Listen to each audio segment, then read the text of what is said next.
Now for something completely different. Smoke medical weed every day. The following thoughts on Hoppe Hour represent Brian Hoppe and Plastic. Listener discretion is advised. Live from Tampa Bay, you are tuned in to Hoppe Hour. He's the voice of a generation that got screwed by the baby boomers. Welcome back to Hoppe Hour. Hoppe Hour. Hoppe Hour. Hoppe Hour starts in 4, 3, 2, Hoppe. Hoppe, Hoppe. This is Hoppe Hour with Hoppe.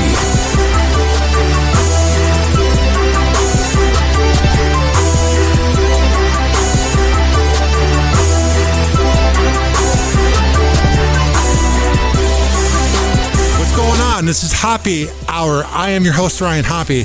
Now, I've been listening to this guy for about 7 to 8 years now. Can't even imagine it being that long. But on the phone line from the Klein.Ally show on 106.7 KROQ in Los Angeles, the one and only Kevin Klein is on the air. What's up, bro? Thank you for having me back on your show. I think this is my second, maybe third time on, which means that clearly there are not enough people working in radio that you've had to go to me 3 times. Well, I was thinking about it. So growing up in Illinois, I listened to Man Cow and all these shows growing up in Illinois. And that was from 93 to 2014. And then there was like a resurgence of me listening to other shows in 2015 through 2018. And then when you came back to KROQ, or you came back to the radio, and you definitely were one of the more unique influences on my 20s, just from a lot of the subjects you did on Live 105, because not a lot of people were talking about weed, and not a lot of people were coming up with original ideas that didn't involve fake actors on the radio. And I've always had respect for that, because I know a lot of people that do the fake prank calls and the fake dating segments, and I'm just not a fan of it. You know, what's funny is that I live in L.A., so everyone's obviously like an out-of-work actor, and I was talking to these guys, walking my dog to the park. I met these guys, and they found out I worked in radio.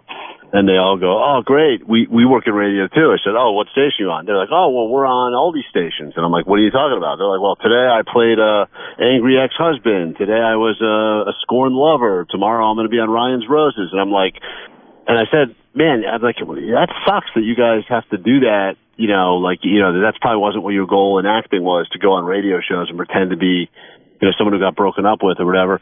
And I realized that the other thing that's crazy and sad about, you know, radio in general, part of the reason I've decided to try to do it a little differently, is that all of them had kind of done the same basic storyline on 15 different radio shows across the country. And I never understood, you know, I always look at it like when I go somewhere like on vacation, there's a bunch of people eating at like Outback Steakhouse, and I think to myself, that's fucking crazy. Like, you would think you would, you know, if you had an Outback Steakhouse where you're from, don't eat the exact same thing. Go try something local, try something different, right? And I never understood why radio always kind of strived to do the same exact stuff. It was at the part that I never got, because obviously growing up like most people, I listened to Stern a lot. I listened to other originals and innovators, and I would think about, you know, they were funny, but the thing that I liked more than that was that it felt authentic, it felt real. And then you started hearing this sad period of radio where everyone was becoming kind of a watered-down version of the same show, and you were getting something that had been, you know, like watered down over and over and over again, to the point where it just felt like it was all fake. The callers were fake, the hosts were fake, the interaction with the people on the show was fake. And then I was just like, why is anyone going to give this any time? So I thank you for noticing that. There's been definitely an effort made. Not easy. The lawyers make it difficult. The bosses make it difficult.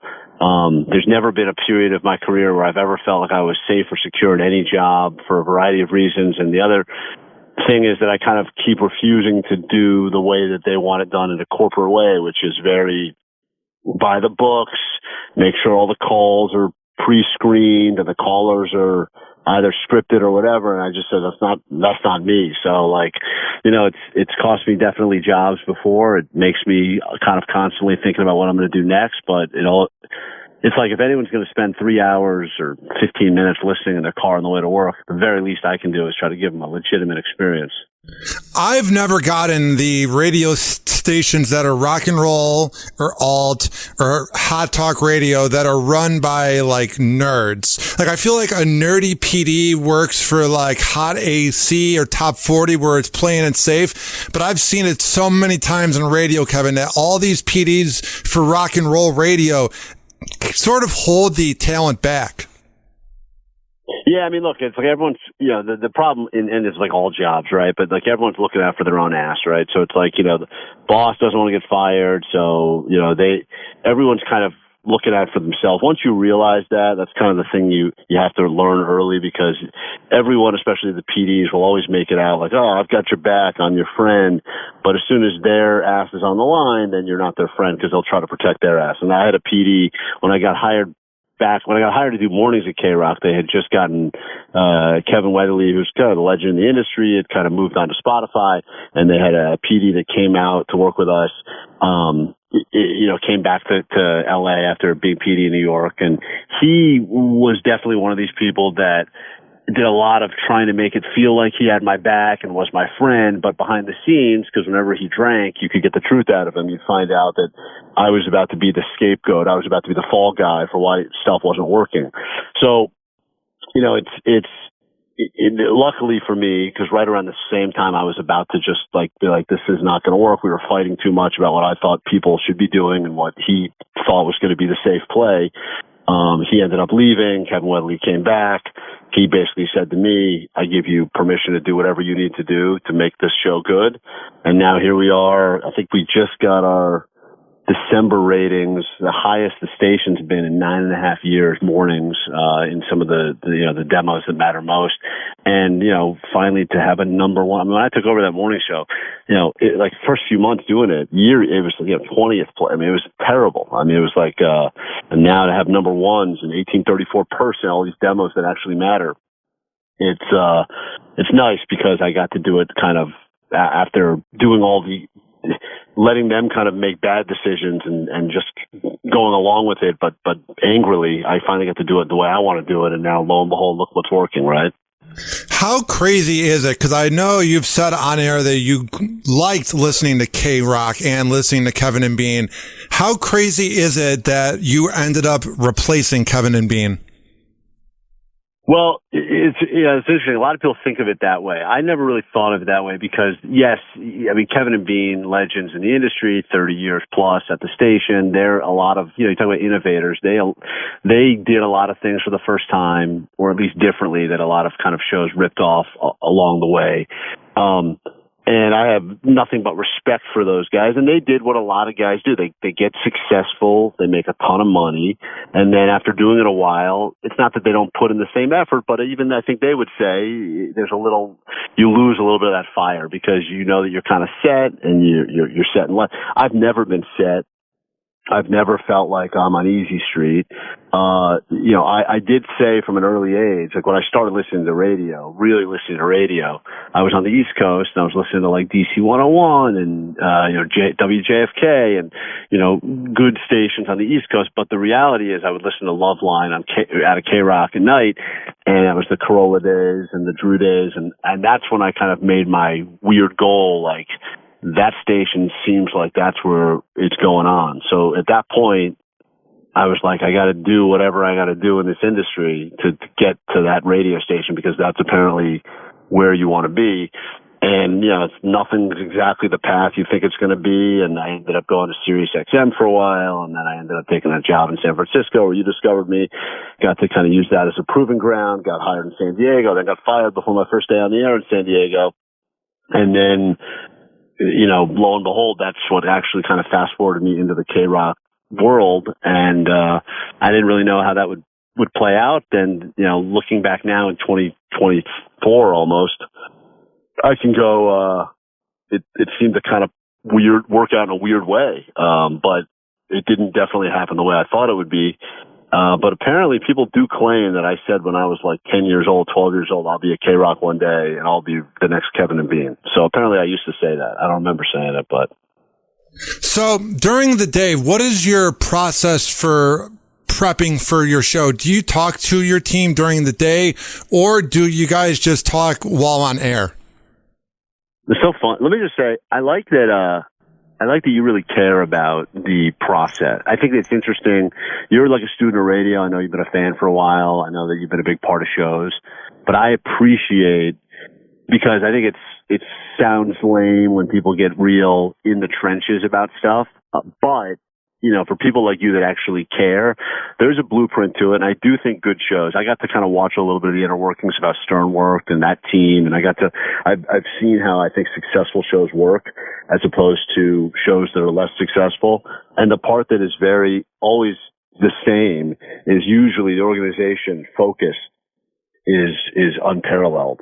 That's the stuff that I feel like is really, really, really kind of stays the same between all those shows. They figure out a way to be it. I don't know what their strategy is. Weekly meetings, daily meetings, morning meetings. I like to do as little as possible in the morning of the show because I'm still like waking up like everyone else. I'm going through any updates and stuff like that. We kind of do most of our stuff during the day. After the show, I'm oftentimes at the radio station until 2, 3 in the afternoon. And then we'll kind of, you know, as the day goes on, we will send stuff around. Sometimes it's everyone on one group text. Sometimes I'll just want to send stuff to certain people, depending if we're trying to, like, you know, surprise someone or sabotage someone, whatever the case may be. And then, you know, kind of come in the morning and make sure it all looks like we thought it would good look. And then, but the reality is, look, every day we have a plan, somewhat of a plan, and we usually do about 60% of it the way we planned, and the other 40% is kind of unplanned stuff. So during the day, do you ever like see some idea that comes to you if you're like smoking or whatever and you write it down? Because I'll be thinking and I'll be like, maybe let's say working out and my brain's flowing and I have a Google Docs where I just write down thoughts and then I'll expand on it when I do my podcast or go on air. Because I feel like I have really bad ADHD. It's a blessing and a curse. It works for radio and my brain's always thinking, Kevin. So I'm the type of guy that I'm like writing things down as like a list almost. Yeah, I do tell myself every like month I should start doing that. It's always my plan is to start writing stuff. I'm like, I should do that. I know I should do that. Usually the thing I've gotten better at is like, I'll do a lot more voice memos during the day when like good audio comes up, like in life. More like, you know, just so that I have the actual audio to add to whatever we talk about on the air. If like, let's say I'm at a game and there's you know, annoying shrieking woman behind me that's got the world's worst cheers. You know, I'm better now at like actually capturing that so that when I'm telling the story, I can like play the audio. And then, you know, now that I have kids that are like saying a variety of dumb things and funny things and, you know, calling me stupid man and stuff like that, I do a better job of trying to like capture some of that as well because it just helps the story. I don't really, if I see stuff I smoked way too much weed in my life. So like, I'll tell myself, don't forget this. And then I'll get home and then like, you know, I'll remember I had something. I'll be like, oh, I knew I had something today that happened. It was funny at Costco. And then I'll be like, fuck. But then it'll come to me like 2 weeks later, I'll be like, oh, that's what it was. And then I'll try to work it in. But I mean, you're smart to do what you're doing. It's not hard to do. I should be doing that. Obviously, a lot of friends are comedians and they're constantly sketching stuff down in little notebooks. So I should be doing that more. Here's what I'm curious about as well. So I've worked on a lot of shows. Some shows talk during the break. And then Rover, nobody was allowed to talk to him during the break. And the line was save it for the air, which was actually very smart because everything was heard for the first time on air. So what is your commercial break process like? Like, are you talking to your team or do you try to save it for the air? I mean, save it for the air is it's a good concept. I've definitely said that line before, especially when things get heated during like break about something. The unfortunate thing about a lot of shows is that they think a lot of people are under the impression because they have a microphone and they're in a studio, whatever they say is interesting. So a lot of save it for the air. Sometimes it's worthy of saving for the air. And a lot of times I feel like you get, you know, meandering where the average person isn't, unless they're like a P1 hardcore listener, they're not going to sit through all of the whatever it is, right? I think there's a difference between really good drama, really good storylines that unfold with the real people on the show. And then there's some stuff where it's like, hey, what do you want to order from downstairs? A breakfast burrito or a taco? And that person's like, save it for the air. And like, maybe there's something to that, but maybe not.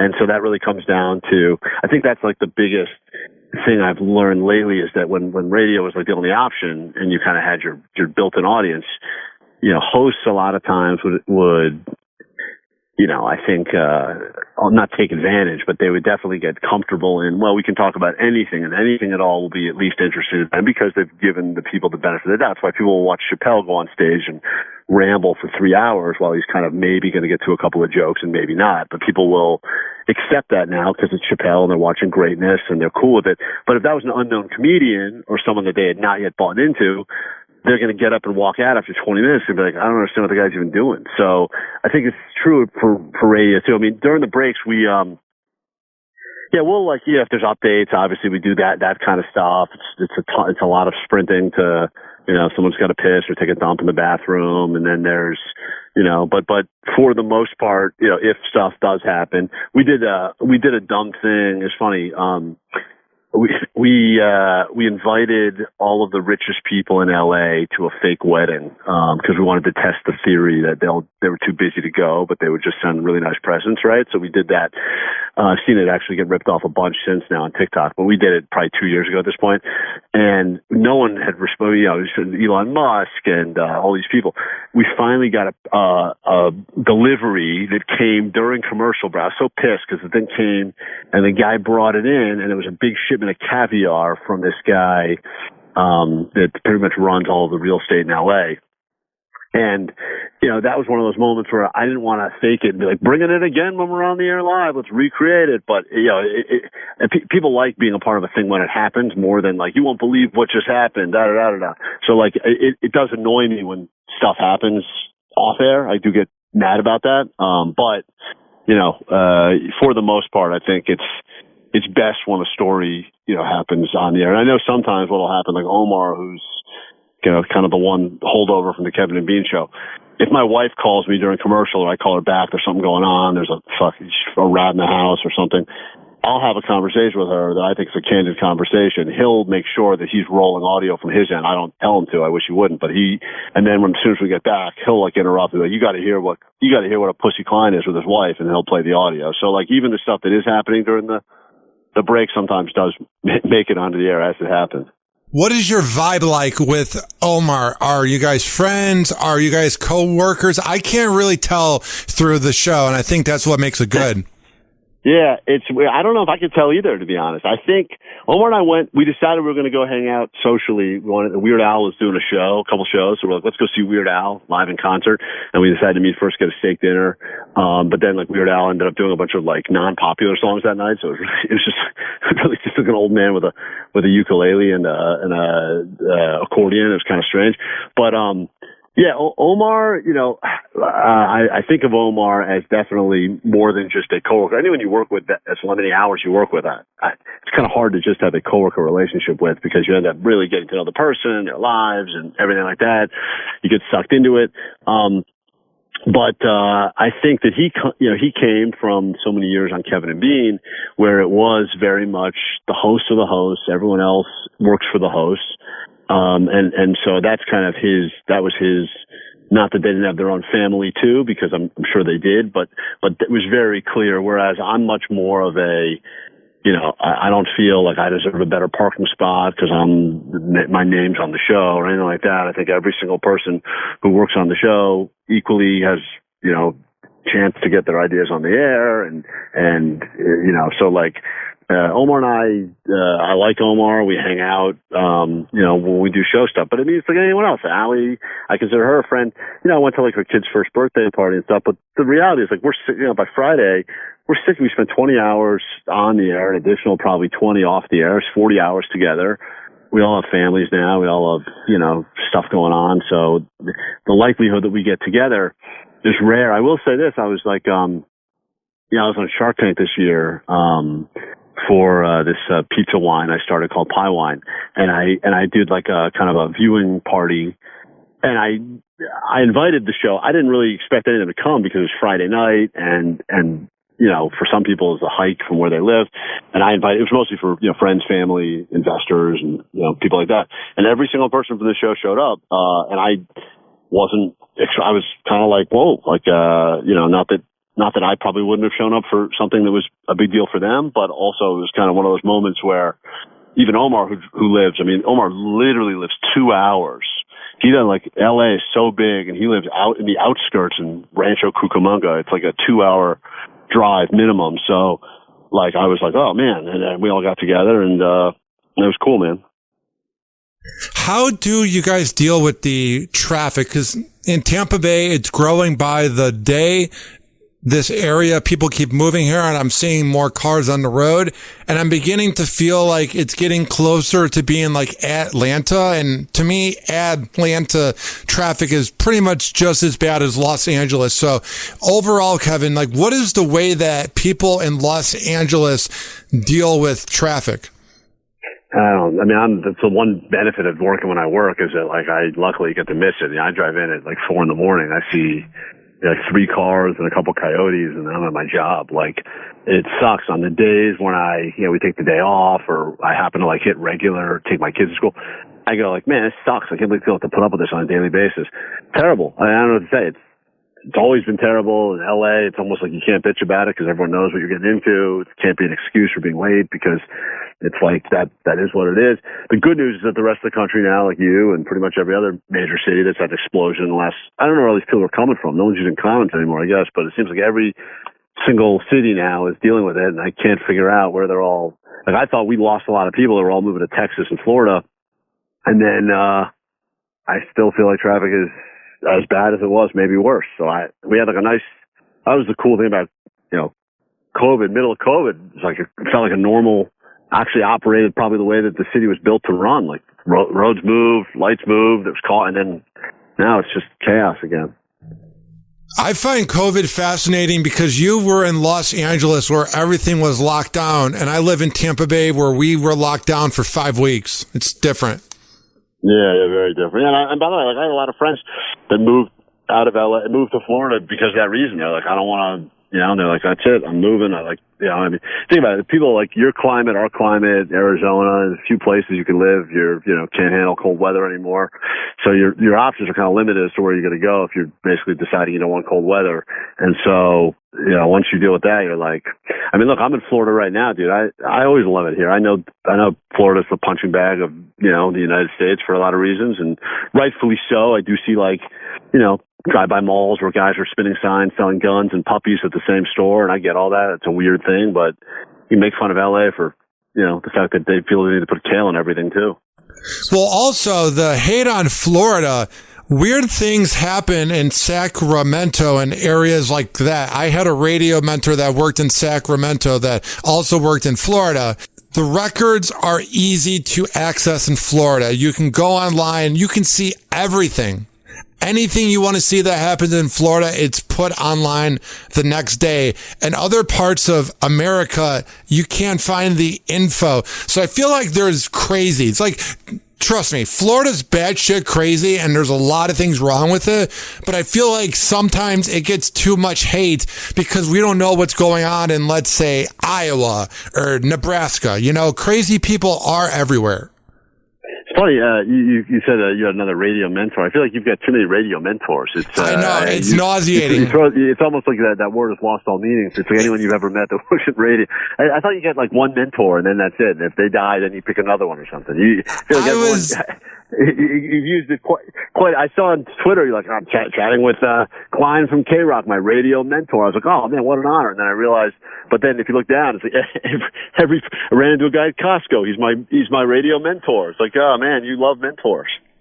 I really do. I don't talk to as many people as I did in my 20s, but I reached out to a lot of people over the years, but you should be flattered that I reached out for a third time because a lot of other people were awful. Flattered. Sorry, I had to reschedule. I was sick. I don't really ever take off. That's one of those days where our last show of 2023. I woke up, I felt terrible. I knew I had whatever my kids had, my wife had, combination of strep, 15 other things. And I was like, it hit me all that morning. And it was not the last show. I would have just probably called out sick, but I only take sick days. And then I was supposed to chat with you and I was like, man, my voice is barely hanging on right now. And this, believe it or not, I know everyone probably thinks I have a giant sinus infection. This is as good as I can sound right now. So. It's good too, because that day we were going to record at like 5:30 and I had to be asleep by 9 or 10 when I get up at 6 a.m. because I, like other people in radio, don't get any sleep.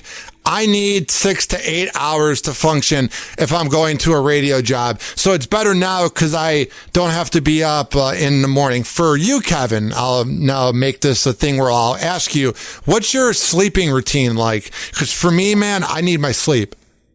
Yeah, well, first I'll give you the credit because a lot of people don't understand that it's not just the hours you have to be there. It's all the hours around it, right? Where you go.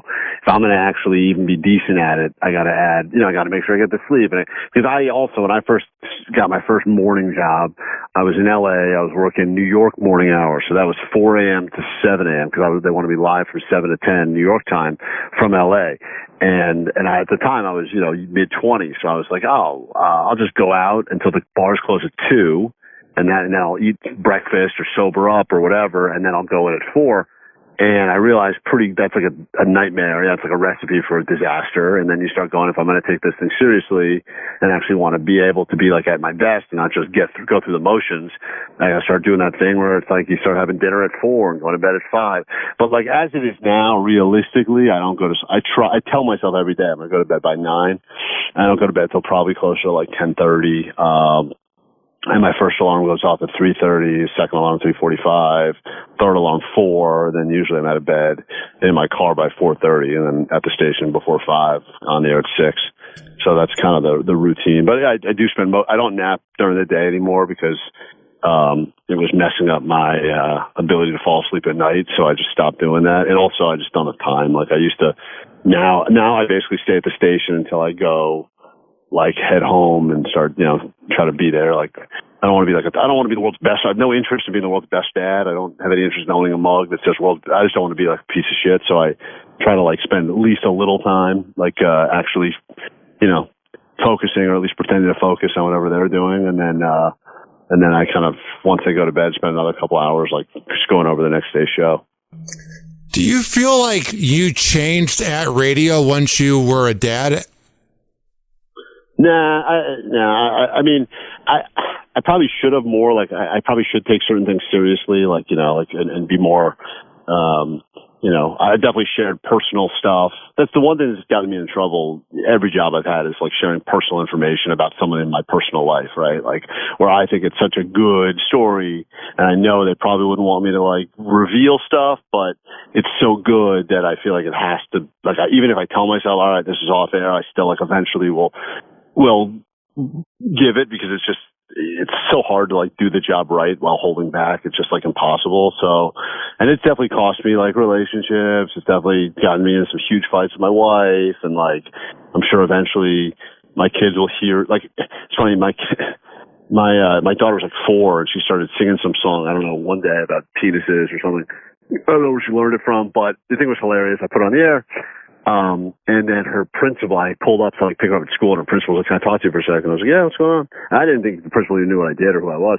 She's like, "So I was listening to your show this morning, and I heard this very colorful song coming out of little Sienna's mouth." And I was like, "Oh, yeah, it was crazy. I don't know where she learned that."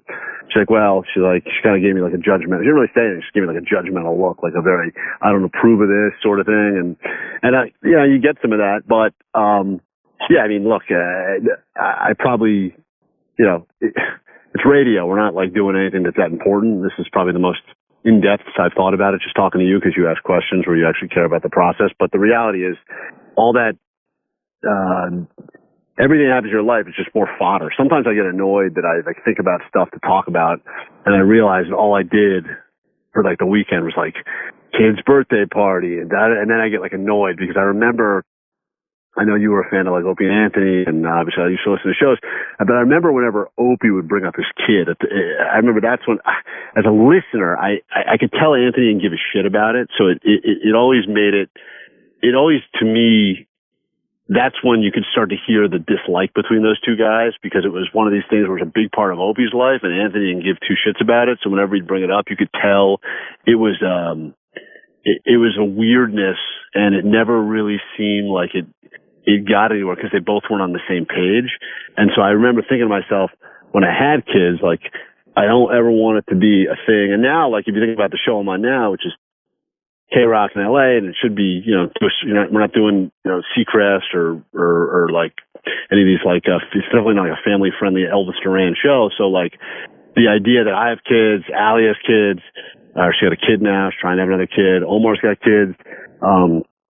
You don't want it to turn into my kid did this, well, my kid did this, well, my kid did this, because even though I'm sure a lot of the people listening have kids too, I never want, like, some guy that's like 23 driving around without kids to feel like, I'm listening to a bunch of people talk about their kids, because even now, as a guy with kids, I get annoyed out of my mind when I'm sitting around in conversations, a bunch of people, and all they want to do is talk about their kids. I can't, I'm like, I check out of that so quick. And if I do have kids, I don't know if I'm going to or not, but if I do, I'm definitely not going to change on air, because I had a female co-host on my podcast from like November last year until like June of this year. And the first 4 months, she's a mom. She's a single mom of 2. And she's 33. She's Greek. She's gorgeous. Everybody thought she was my new girlfriend. Like we're very close. And she was great on air. You mean you thought that, or everyone thought that? Everybody was asking me, are you dating this girl? And I'm like, no. But people were saying I should ask her out. Here's my point. She kind of quit the show because she was saying that at like PTA meetings and soccer meetings, because I would tag her on Facebook, and people that I'm not friends with, her friends, would see it, and they were kind of judging the show being sexual and raunchy. And I don't really get these parents or teachers that get offended over it, because we were all brought into the world because of sex, and everyone has sex. And I just think it's so judgmental when these parents rip into radio people. And that was my first experience with it. Yeah. Yeah, I mean, look, I agree with you. I also think that a lot of times you get a lot of people that go for like lowest hanging fruit jokes, lowest hanging fruit topics, because they think it's like, wow and sensationalistic. And that's why so much of radio has gotten grouped into, sorry, I just got my car, by the way, if you're on the beat, that's my pager. But yeah, so at some point it's, if anyone's going to talk about, any of the, whatever you call, like, raunchy, I think on morning radio, I think there's an extra spotlight on it, because for a while, that's what every show would do, just to try to like, be like, wow, we're standing out. And I hear it happen a lot of times on shows, and I hear shows that try to do it very unauthentically because they think it's going to move the needle.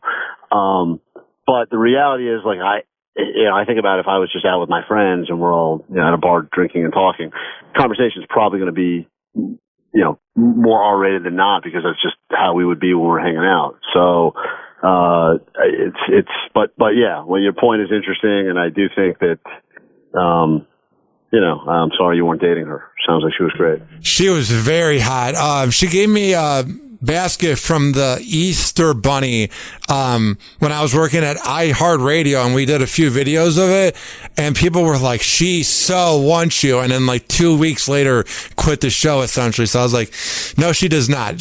She meant well. She was a great girl, but it was like when she was there, dude, and cared, people were loving the show, but then she just cared about what these moms say, and it's just so pretentious. What I also want to ask you is, what are some of your plans for 2024? Not get fired is usually kind of the first plan. That's a very good one. Yeah, I used to have all this, I mean, look, I honestly, it's doing the show I want to do in the city I want to be in, which is LA.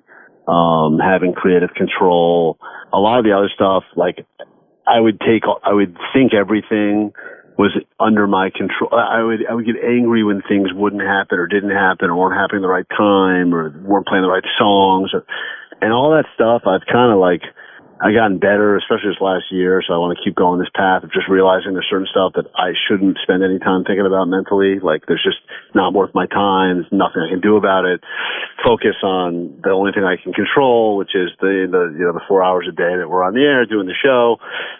Keep growing it. We've got a nice, like, kind of passionate, hardcore fan base that has been building, and now they're finally showing up in the numbers, and that's obviously helpful, really just for job security. It's funny, it's interesting how many people, when things don't go well or when things are new and they're not sure how it's going to pan out, there's all these people, everyone from salespeople to management to people in the building, they all kind of try to keep like 1 foot in, 1 foot out on you because they never know, they don't want to be too associated with you if things, fall apart, right? Because then they're like not trending up and going well and this and that. Then all of a sudden it's like, I knew from day one this was a hit. And it's like the same people that you knew for a fact were already coming up with like a plan B and a plan C, like 3 months, so it's very interesting to me. But yeah, just, the only thing that comes with having any sort of success, however you define that as business. Some people it's money or it's syndication or whatever. It's being left alone. It's all I think anyone really wants is just being left alone so they can, if you're creative, the last thing you want is like outside input from uncreatives kind of telling you how to, be more creative. Cause usually, like you said, they don't get it. If they could do it, they would be doing it. Right. Yeah. I just find it nauseating. Like, a lot of these rock and roll or hot talk stations, not to have any experience with this or saying anything from the past, but you just have these nerds running hot talk radio or edgy radio. And I'm like, you're good for like bland music, but you got to have like the edgy guy leading the edgy guy, because there's nothing more deflating, Kevin, than when you work somewhere where everyone's talking bad about the PD and then the PD has to try to flex. And it's like, come on, man. Like, this job is not for you. Yeah, but unfortunately, that's like almost comes with the territory of that job. Oh yeah, right? for It's sure. Like jeans, a blazer, a haircut that was cool in like '95 still, and then the need to flex whatever their insecurities are on the quote talent. That usually that sums up 85-95% of any working PDs still, I would imagine. One time I had a PD in a meeting tell me that nobody respected him in the building, and I went, oh man, you should not be telling a part-time board op that. Yeah. Well, you probably thought you were the one guy he could like open up to. It's just, it's like this guy will still respect me, and then he right away looks at you as you lose any little respect you had for him, Oh, for sure, Kevin. Now, before I let you go, how can people find your show? Well, KROQ in LA, 106.7. We're on the app, the Odyssey. I think we're on Spotify. A lot of people listen on Spotify. Search Klein.Ally show. I guess that's, I don't know. They say, that stupid thing everyone says, available wherever you get your podcast. So I assume we're on other stuff as well. I don't really know. We're, if you want the actual funny stuff and not the inside into radio, then you can check that out. And if you're in LA or in Southern California, you could find us there. Well, Kevin, it's been a lot of fun having you on the show, and happy New Year and happy birthday. Hey, thank you. I look forward to doing this for the fourth time when you run out of guests again next year. I will call you in about 2 weeks, Kevin. All right. I look forward to returning in early January. Happy, and by the way, congrats on sticking with it, dude. I know you kind of, you were an intern grunt, I believe, at the very, very beginning. Yes. And, I don't know if you're still doing that, but no, I have a full-time job at a radio company doing like producing and that, and then I get to do my thing online, so I don't really have to report to somebody. And my listens have been really good. The company I work for is like, just do your job and we'll help you out. So yeah, I'm not really the bitch boy anymore. All right. Well, I will always remember that you at one point were bitch boy and now you're bitch man. But regardless, congrats, and sticking with it is not a lot. Look, I'm sure you could speak to this. A lot of times you were like, I'm going to get out. I'm working at Best Buy or whatever. Yes, yes. The idea that you sticking with it is like 80, whatever the expression is. I don't have a great quote, but that's the big part of it, is figuring out a way to stick with it, because you do that, and then eventually, the right thing happens, the right person gets fired or hired, and then all of a sudden things get better for you. Here's what happened with me. One of my friends that I was really close to at 102.5 The Bone, that was like 2 or 3 years younger than me, he was the up-and-comer there, and then he quit because of the money, which makes sense, but like he could have gotten a second job or whatever. He called me about 2 months ago and pretty much was drunk at like 11 o'clock at night, and we caught up for 2 hours or whatever on the phone, but he pretty much told me that he regretted quitting in radio, and I was like, I don't know what to tell you, bro. Yeah, everyone that has done that at some point, you know, either they had a kid, they had to make more money, or they're like, I'm going to go work for my family. Eventually they have that moment. They realize pretty quickly after that, you know, what we do is rare. There's like a, you know, not to sound cheesy, there's a specialness to it. And the reality is any other job, even when radio feels like a job, because it definitely feels like a job. You know, the whole reason I got into it, like a lot of people, they don't want to have a job, so I just got on radio so I could just, you know, bullshit with my friends.